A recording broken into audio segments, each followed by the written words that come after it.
Welcome to College Knowledge, Learning Allies podcast for college students who are blind or visually impaired. This show brings together the three core elements of Learning Allies College Success Program: mentors, resources, and community. I am your co-host, Rachel Greider.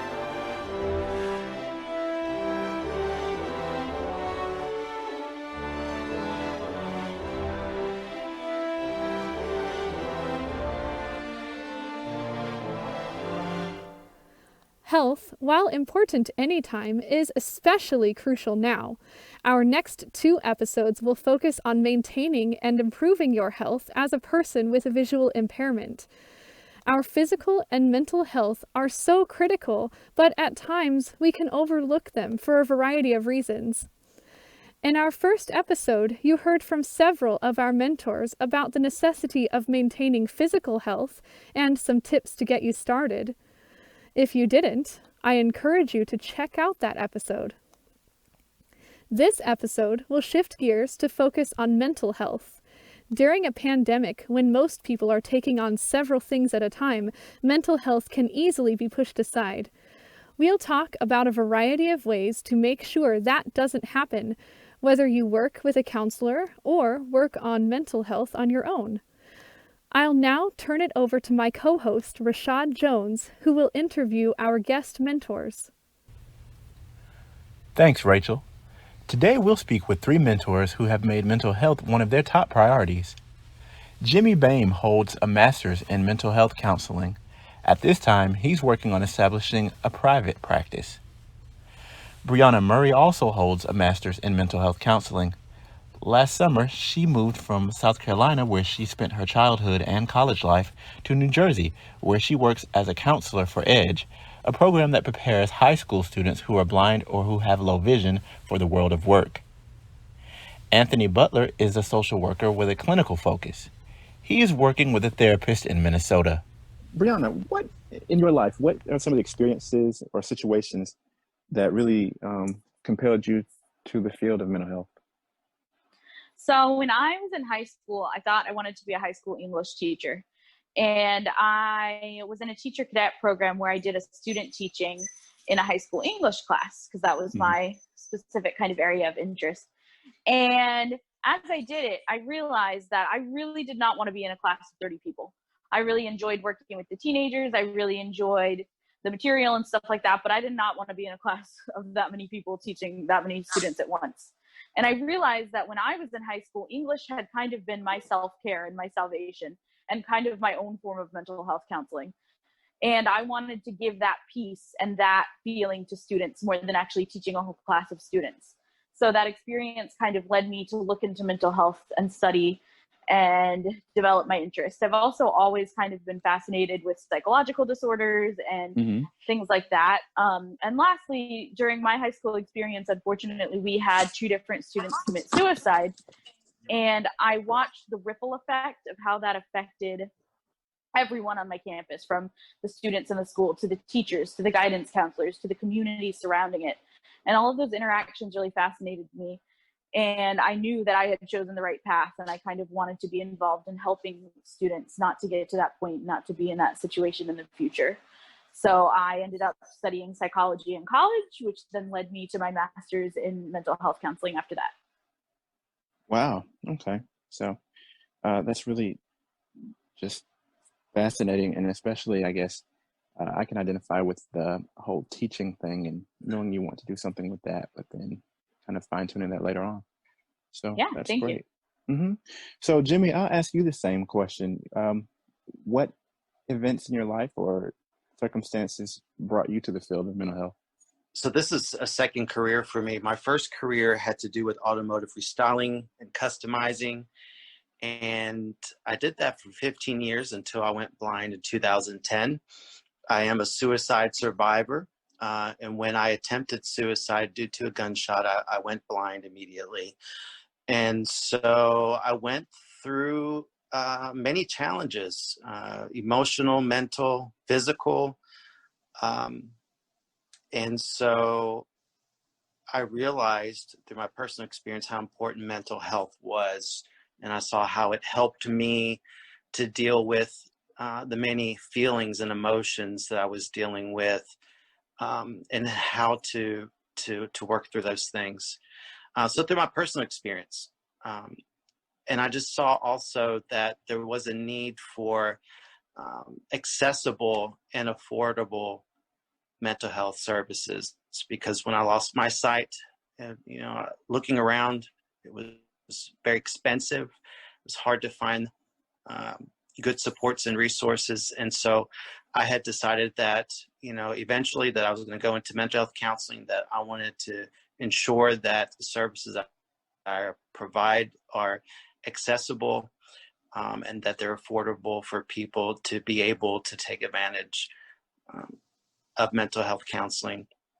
And so that's why I've started a private practice within the past year in Nashville, Tennessee. I also work for a nonprofit organization called the Refuge Center, Franklin, Tennessee, who reflect a lot of my values and my goals, because they also offer a sliding fee scale for clients. So we work with clients of all different backgrounds and financial situations, and we make mental health accessible for them. And it's something that many are dealing with. The WHO, for instance, before 2020, their statistics stated that 1 in 5 people suffer from anxiety.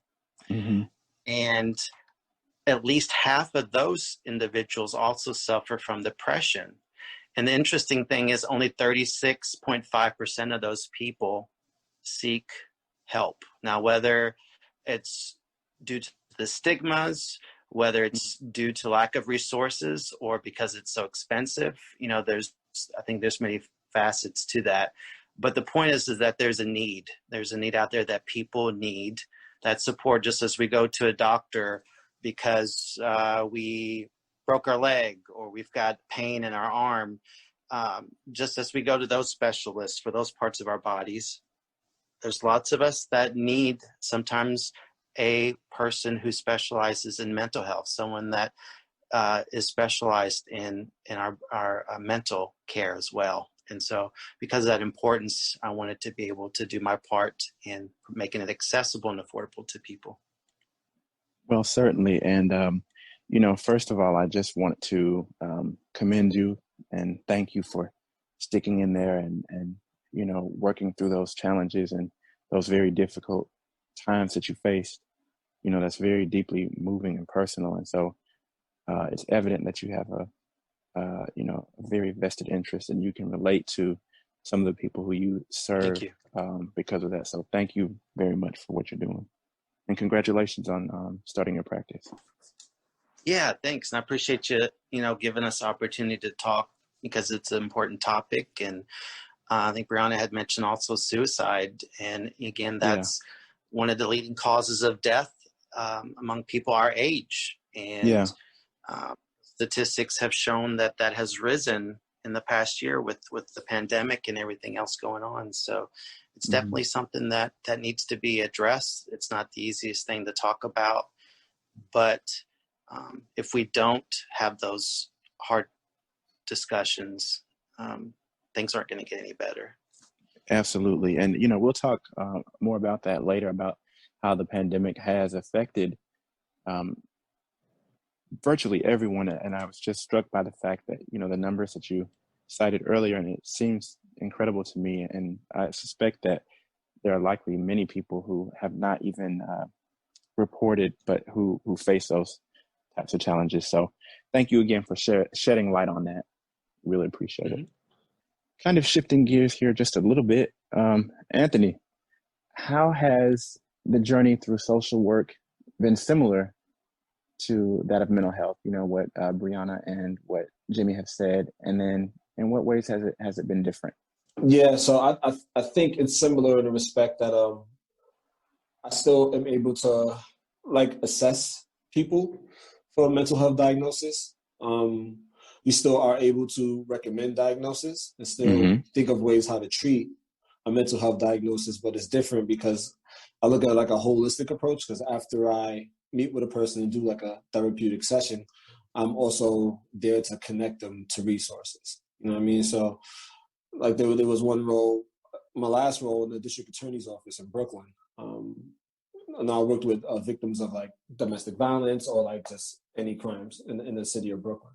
So one young man came to me, and of course he comes to me to process his feelings about the incident he just went through. He was a survivor of domestic abuse from a woman, you know, but also he needed some help with getting stuff for his child. So I knew a friend who worked at the Good Plus Foundation and was able to get him started with like a crib, walker, diapers, formula, whatever he needed, thousands of dollars worth of stuff. You know what I mean? Just because I knew somebody who worked there. So it's just being able to like treat them holistically and also in one place, because sometimes the barriers like in different places is just finances with trying to get somewhere else. So when they come see me, you treat them and also you help them get what they need and you send them on their way. You know? Gotcha. So that's great. I mean, because oftentimes I work in the field of helping people at a Center for Independent Living, you know, for people with disabilities. And of course, there are lots of things that we do and are able to assist with, but then there are always financial things and just some other aspects that we are not able to directly give voice to or to address. So it's great to know that there are one-stop shops like what you have done and what you do. So we appreciate knowing about that. And now that we've gotten some specifics from you guys about what you all do in your lines of work, I'm going to ask a few questions of all of you, and we can kind of figure out which order we would like to go in. But the first question is this: what are some of the most common obstacles and stigmas people face when they're pursuing mental health? I think one of the biggest obstacles and kind of hindrances to getting involved in the mental health process or getting involved with a counselor is just getting started. Because if you know you're having some anxiety, you know you're a little depressed, you know something's wrong, following that step to getting help is really difficult. And sometimes you're on a college campus that offers free counseling, or you're in a good environment where you know how to get to a counselor. But other times, counseling seems like an insurmountable barrier. There are things like transportation and finances and other aspects to worry about. And then once you finally work through all of those and maybe find a solution to that, you have to find a counselor that you have a good rapport with. When I started counseling on a personal level for the first time, I went through several counselors before I found someone that I built a good relationship with and felt comfortable talking about blindness related issues, mental health related issues, and the intersection of those things. And so sometimes it's really tough to find that. So a lot of things that kind of contribute to a fear of getting started. Once you get started, once you get an established relationship with a counselor and get on a schedule and things like that, I think things start to get a little bit easier. But just that first push, realizing that maybe you do need help, maybe you can't do it all on your own, and then trying to get through all of those barriers to getting that help is really tough in the beginning. Yeah. So navigating your own feelings and discovering or recognizing the need is something that's really big, you'd say? Yeah, definitely. And there's a few more specifically blindness related obstacles, I think, that play into it a lot, but I'll get into that a little bit later. Certainly. Yeah, we'll have room for that.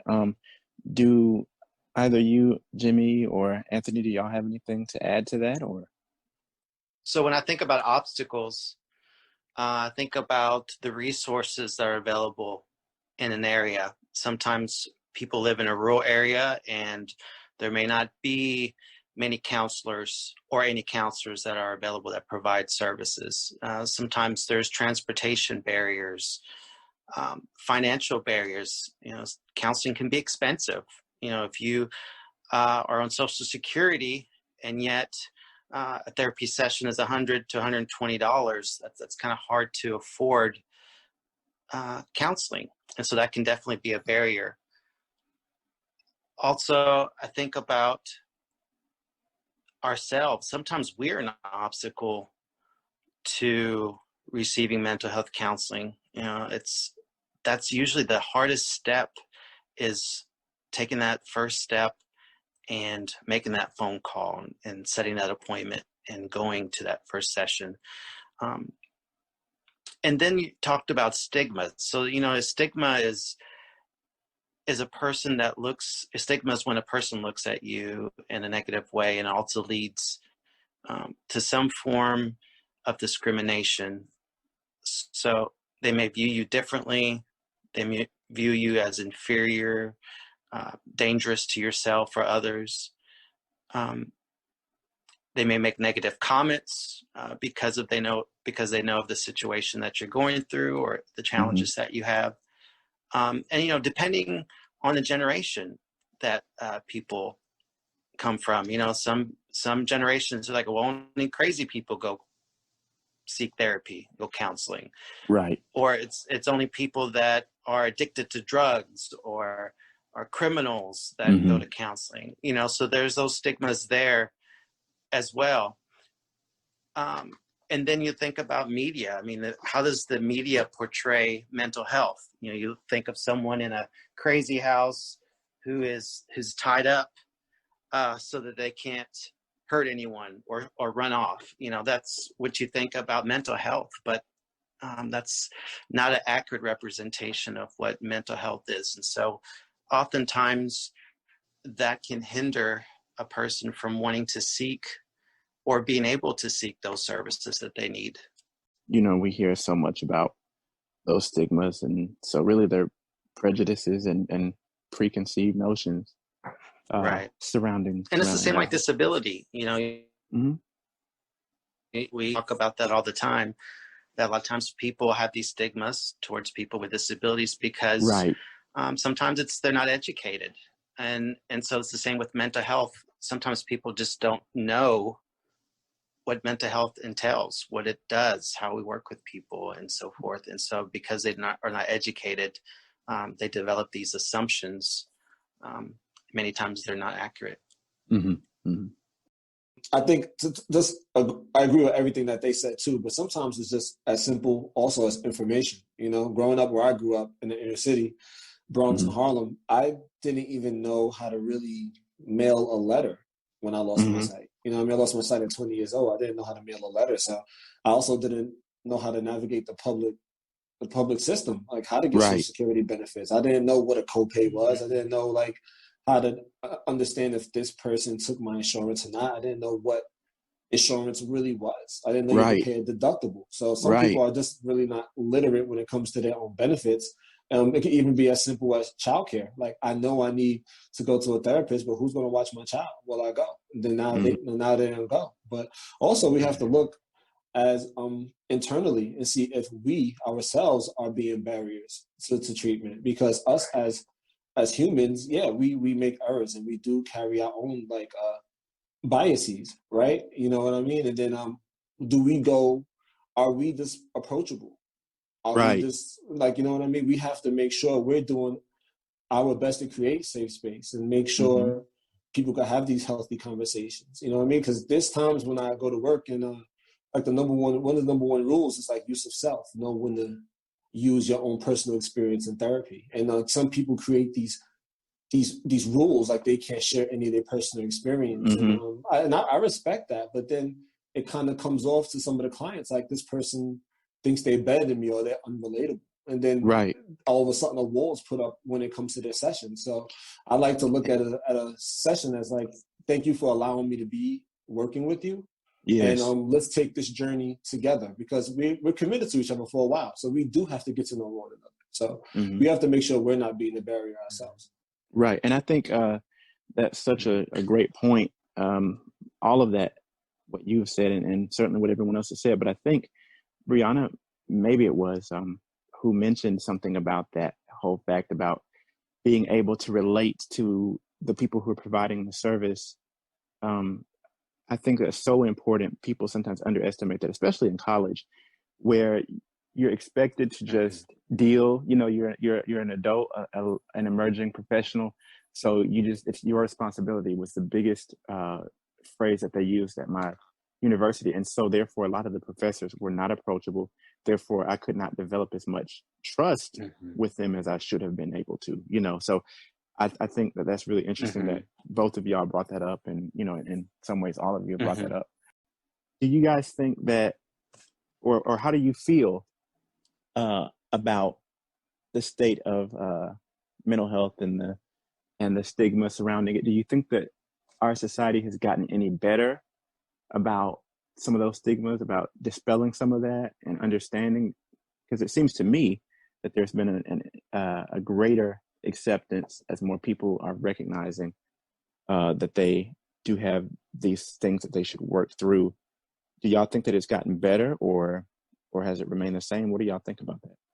I think it very much depends on culture. In some mainstream cultures, I can agree with you. People have, seen an increased positive feeling toward mental health services during the pandemic and things like that. So I think there is some positive shift in certain cultures, but there are still other cultures where it's just completely taboo and you don't talk about counseling. And like even the gender divide, like males seeking counseling seem to have more issues and things like that. So I think while there have been improvements, there still need to be a lot more. Right, right. And I know that this podcast can be heard by anyone around the world, and our experiences here in the States vary from other parts of the world. But even here in the States, there is still that taboo, especially when it comes to suicide. It's something that people don't like to talk about. And again, it is not the easiest thing to talk about, but these are hard discussions that we need to have. We need to bring awareness to this issue. But what we talked about earlier when we referred to just not being educated about mental health, I think about, again, my personal experience. Before I went blind in 2010, I never saw a counselor. I didn't know anything about mental health or seeing a therapist besides what I saw on TV. And then when I went blind and was going through my challenges, my parents didn't really know what to do. When they saw the red flags and the signs before my suicide attempt, they didn't know what to do to help me. My friends didn't know what to do.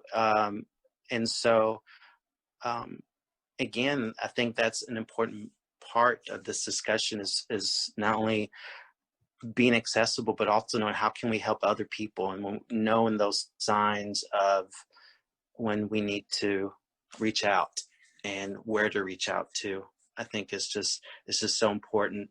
And in the research, it shows that the number one thing that determines whether if therapy or counseling works is that therapeutic relationship. If there is no therapeutic relationship, if there's no established trust and safety, there's not going to be much progress made. And so what you guys had mentioned, having someone that you feel that you can reach out to and be open to, or someone who's experienced, I've had those feelings of suicide, or I've had those feelings of depression, anxiety. What a way we can connect with people, and a lot of times go even deeper into the work quicker because they are more comfortable with us and more open to share with us what they're going through. Right. That's a great point. And Anthony was, really great about bringing that point to the forefront. And so, Anthony, is there anything else that you would add to that? Do you think that we've gotten better as a society about recognizing these things, or at least discussing it, or what do you think? Speaking specifically to like the Black experience and just being a male of like African diaspora myself, there's definitely more healthy conversations surrounding mental health. Whether it's agree. The radio I consume, whether it's this generation, there's definitely more work being put in just to like heal generational trauma, like holding ourselves accountable as like a race and just becoming more emotionally intelligent as people. Yeah. I would agree, so I just wanted to get you guys' thoughts on that. All right. Are there any challenges unique to people who are blind or visually impaired who are seeking services surrounding mental health? I think a lot of the challenges sometimes are internal.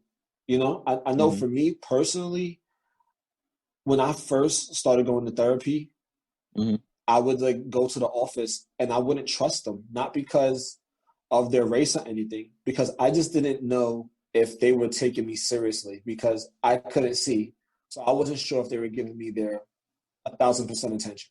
Right. Like, just because I can't see you, are you like picking your nose? Are you like on your phone right now? Are you reading emails? Like, are you taking me as seriously as you would a person who could see you and that could hold you accountable physically? So there was that barrier I had to work through myself before I could really like get into therapy wholeheartedly. But other than that, I think sometimes it's just what Jimmy said, just the education, like people thinking, oh, how are you going to go to therapy if you can't get here by yourself? Like, we are independent travelers. Like, people just don't understand that. So it's a little bit of both, but yeah. Okay. Well, that certainly makes a lot of sense. So, as someone that does a lot of advocacy and stuff for the blind, one of the things we often talk about are these low expectations that we have on ourselves or that people place on us. And that can really affect our mental health. And so I've worked with folks who have different disabilities like vision loss.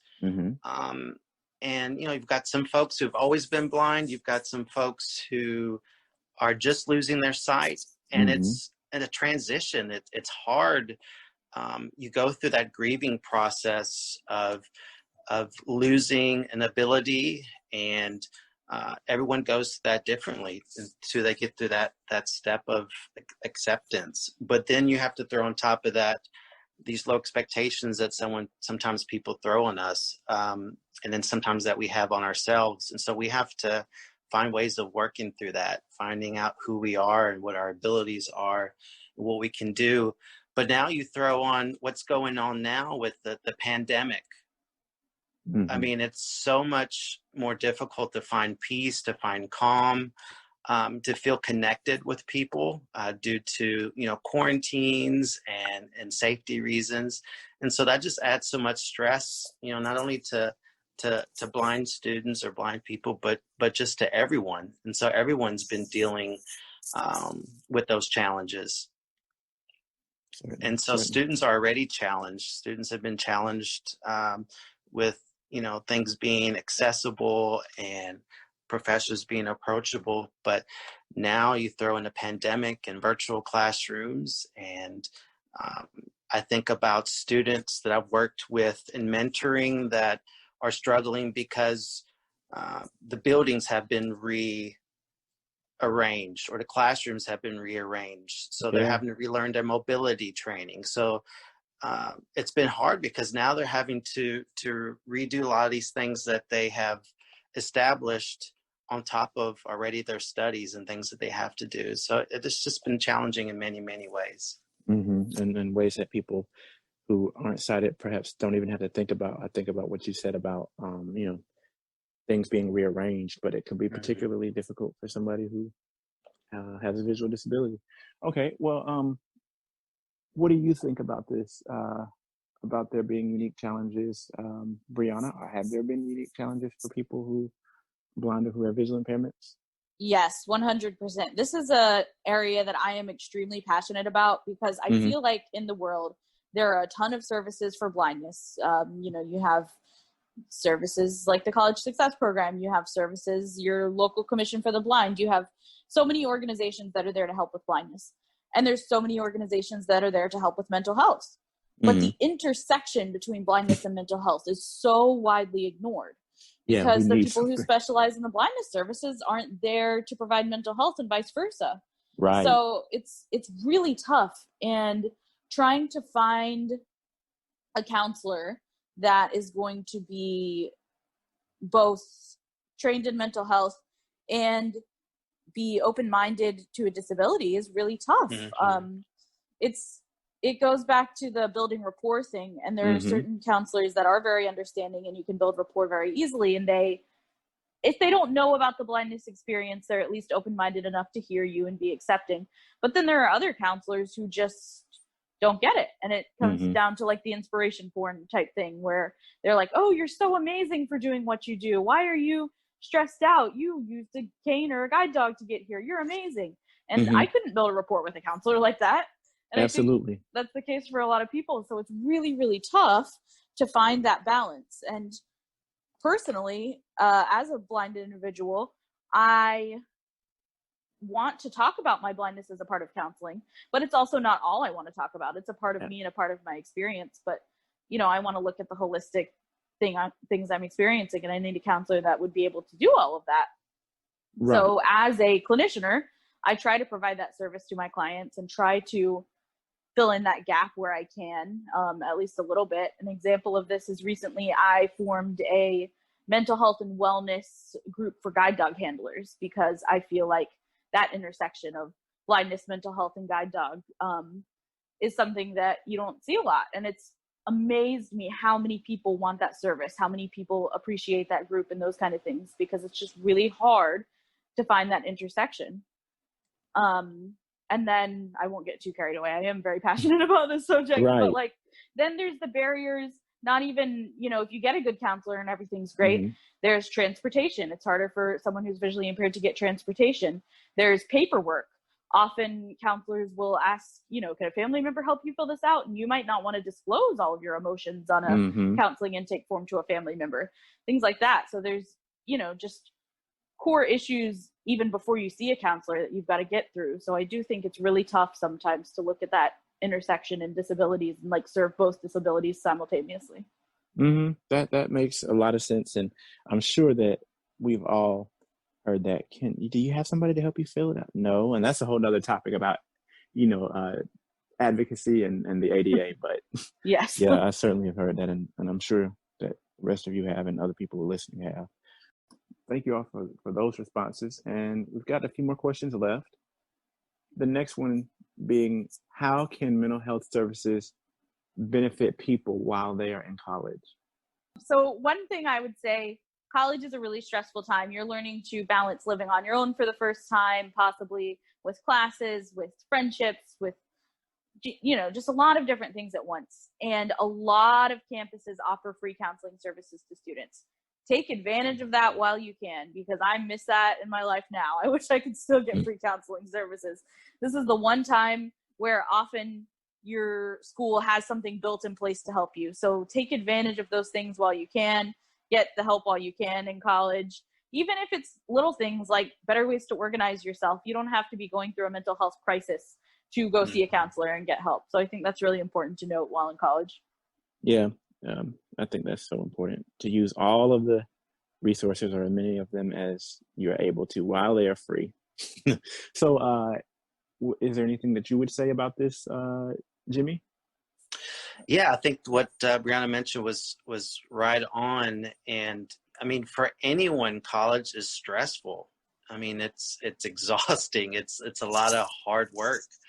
And so to be able to have that support, to have that resource to meet with someone that is safe, someone that we trust, that we know is not going to judge us, and who is going to join us where we're at in this college experience and give us the tools and the skills to help us to be successful, to help us to recognize what we can control and cannot control. What can we do to help cope with stress or anxiety? Or, what if we're not doing well in a class and we're feeling down and the depression is setting in? What are things that we can do to refocus our mood and our thoughts and so forth? So to be able to have that is so important and can be so empowering to us. And as Brianna mentioned, for a lot of colleges, that those services are free. So take advantage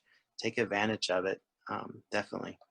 One thing that's almost overlooked sometimes is that sometimes these people who are giving us counseling services are also students themselves. Mm-hmm. And when we go to school, we are learning how to be a student. This is something that's uncharted territory for some of us. So this is a unique experience where this person is sharing a similar college experience, because they're literally on campus with you, and also helping you process your feelings. So it could be beneficial in so many ways. So that's why I recommend people do take advantage of it. Gotcha. Yeah. So it's not only helping you, but it's helping those sometimes who are practicing in the field too, right? Absolutely. Okay. Absolutely. If people are stressed, as has been brought up, with the COVID crisis, with so many other things in their own personal lives. What are some tips? What are some pieces of advice, some strategies? What can people do, whether they're actively working with a therapist or not? What are some things that people can do at this time? Yeah, so the first thing I did was try to address the things that I can control first. Like there's so many variables that we can't control. But the first thing I did when COVID hit and I was dealing with stress, I went and thought rationally about my finances because that leads to a lot of stress.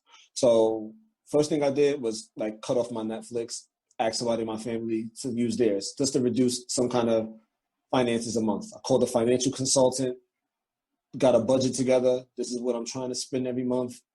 This is what I make every month. Just try to take care of the things I could control. I also moved to a new state, so I now live in Minneapolis. My girlfriend works 10-hour days, but I like running. So I'm like, damn, I can't run anymore because my guide is working all the time. So I bought a treadmill, but I looked for resources and applied for a grant to help me buy a treadmill, help me buy a spin bike. So just try to do as many things as you can to reduce the stress in your life, whether that's finances, whether that's communicating with people, picking up the phone more, talking to people more. I do think this winter is going to be one of the worst winters we've seen because of all the restrictions that are in place. I do believe that like suicides are going to be so high this year because of the economy and just everything going on. So just reach out to people more, be a good person. If you're already a good person, be a better person, and just try to take care of the things that you can control. All right. That's excellent advice. Brianna, what do you think? Yeah, I mean, as Anthony said, self-care is huge. You got to find what provides you that self-care and go with it. So for me, it's reading a book. That really relaxes me, takes me away from work, and helps me get in that moment. Anthony referred to exercise or talking to people or different things. Self-care is different for every single person, and you have to find what touches you the most, what helps you disconnect the most, and fill that need. So if you have to plan it out, because like now when everyone's working from home, I know personally I have trouble like turning off the work mode. Like I'm always checking my email. I'm always still plugged into work. So you've got to make sure to add some time into your schedule for self-care to like separate and have that experience by itself. I think that is the most advantageous thing you can do during the pandemic, during these times, to get what you need. Also, it's easier than ever to get therapy services remotely now. So if transportation was a barrier before, or if, going out in public is a barrier because of the virus now, look and see online therapy services, websites, local therapists who are doing services remotely. It's easier than ever to get services from your home if self-care and the things you're doing on your own aren't cutting it and you feel like you need that extra push for a little bit. Okay. All right. Wonderful, wonderful, wonderful. Brianna, both Brianna and Anthony are so right. I think while this pandemic is very challenging and is very difficult, I think that there are also going to be, and we've already seen some good things that have come out of this. And one of those things is that counseling and therapy is now more available thanks to technology. And so that is something that's been a barrier for people, is not having access to a counselor or therapist in their area. So that was just one thing I think that's really great. Aaron Beck said that it's not the situations in our life that causes stress, but it's our interpretation of the situations that create stress. And so I think that's just so important. And that's something that a therapist works with us as far as, interpreting the situations that we're going through and being able to find positive things, things that we can control, as Anthony mentioned, and being able to accept things that we can't. I think knowing ourselves, the things that Brianna mentioned, Anthony mentioned, knowing, what reading a book for Brianna may work, but for Anthony, that might be boring. For me, I need to go for a run, get some burn off some steam, so for everybody, it's different. So knowing yourself, I think knowing the red flags, knowing what those warning signs are, whether if it's us or someone that we know, have the courage to go to that person and say, hey, something's, I've noticed, you've been more isolated, that you've been more withdrawn lately. Anything when we notice those signs, reach out to people. And again, knowing ourselves, when we start noticing that we're kind of losing interest in things, we have these feelings of hopelessness and helplessness, knowing that, okay, I need to talk to someone, I need to reach out is so important. Reaching out in the community, whether it's support groups, whether it's with a church or with family or friends, finding people that you connect with, and so you don't feel so isolated and withdrawn. Again, we talked about finding therapists, besides local therapists. I mean, there are websites like Psychology Today that you can go to find local therapists. Psychology Today also has wonderful articles on things related to therapy and currently with COVID. So that's really good. There's another website called Open Path where you pay a subscription. And then there are counselors that are in your area that provide a sliding fee scale. So to be able to work with someone at a reduced rate, that's another really, really good resource. There are also so many apps that are out now, like Calm and Breathe. There's one called Happy Feed. There's so many different apps that are available that we can take advantage of that helps us to cope, helps us to calm down, helps us to reduce our anxiety. And some of those are free. And so taking advantage of those tools also can help us to really be able to make it through these difficult times. Excellent advice, and really ties into what the last couple of questions were. Does anyone have anything additionally that relates to how the pandemic has affected the mental health field? I think with what Brianna said earlier, it's more accessible than it's ever been, and so many people have shifted their models just to be able to, one, survive, but also just to be more accessible. So it's out there. So just look for it. And if you don't know where to go, just try to reach out to somebody who could, your local social worker, and hopefully they can connect you to some services. Certainly. That's very important to know, because you mentioned earlier, and I'm going to paraphrase, but what you said really can be summed up like this: what we don't know can certainly hurt us. Not knowing where to turn, not knowing what to do can really be a major stumbling block for people. So absolutely. And getting out of our own way, swallowing our pride, not being too prideful, and just going for it. Just do something new. Like, I think you're seeing so many people have to adapt during COVID, and we should be no different. So everybody take this time to not only better yourself and just try something new, whether that's therapy, whether that's running, whether that's cooking, anything. Try something new. My motto in life is try anything or everything at least one time a year. If you don't like it, you try it again in a year. So that's how I live. Yeah, that's so good, because these norms, these societal norms that we've had have just been thrown out the window. All these things that we've been used to doing in certain ways. I mean, a lot of that we can't do anymore. We can't go out with friends to see a concert or